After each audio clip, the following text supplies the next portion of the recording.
Hello, ഇത് Kavalam police station SHO ആണേ. ഞാൻ 2 ആഴ്ചയായിട്ട് നിങ്ങളാണോ ഈ നൂറ്റന്റെ കയ്യിൽ പൈസ കൊടുത്ത് വിട്ടത്? അത് സാറേ, ഞാൻ എൻ്റെ ഒരു ആവശ്യത്തിന് വേണ്ടി മറിച്ചായിരുന്നു. നീ എങ്ങോട്ടായി മറിച്ചത്? അത് ഫ്രണ്ട്സിന്റെ ഒരു ബിസിനസ് ആവശ്യം വന്നപ്പം ഞാൻ കൊടുത്ത. എന്നിട്ട് നീ നിന്റെ അപ്പൻ ചോദിച്ചപ്പോൾ പൈസ ന്യൂട്ടന്റെ കൊടുത്തിട്ടുണ്ടെന്നാണല്ലോ പറഞ്ഞേ. അത് സാറേ, പപ്പ കടയിലേക്ക് തിരിച്ചു വരുമ്പോഴത്തേക്കും കൊടുക്കാന്ന് വിചാരിച്ച് എടുത്തായിരുന്നു. എന്താ നിങ്ങൾ ഇങ്ങനെ എപ്പം കണ്ടാലും വഴക്കാണല്ലോ? ഇങ്ങനെയാണോ പപ്പയോട് സംസാരിക്കുന്നേ? അവനിപ്പോ എന്ത് പപ്പ എന്ത് കട, പുതിയ കൂട്ടുകെട്ടൊക്കെ ആയില്ലേ? പക്ഷെ എനിക്ക് കടയും വേണ്ട, പൈസയും വേണ്ട. ഇങ്ങനെയൊക്കെയാണോ അവിടെ പറയുന്നത്? ഞാൻ പറയും, ഇത്ര നാൾ ഞാനൊന്നും മിണ്ടിയില്ലല്ലോ.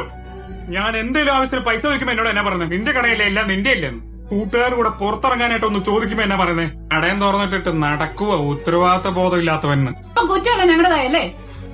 ഈ കടയുള്ളതുകൊണ്ടല്ലേ നീക്ക് ജീവിച്ചു പോകുന്നത്? ജീവിച്ചു, കൊറേ ജീവിച്ചത്. അവനതെടുത്ത് ഉപയോഗിച്ച ഞാൻ അറിഞ്ഞില്ലാന്ന് മാത്രം. ഉള്ള സ്വാതന്ത്ര്യം ഞാൻ അവന് കൊടുത്തിട്ടില്ല. എന്റെ അപ്പൻ എനിക്ക് ഒന്നും തന്നിട്ടില്ല. എന്റെ കുഞ്ഞുങ്ങൾക്കാകെ ഇത് വരരുന്ന് മാത്രമേ ഞാൻ എന്നും ആഗ്രഹിച്ചിട്ടുള്ളൂ.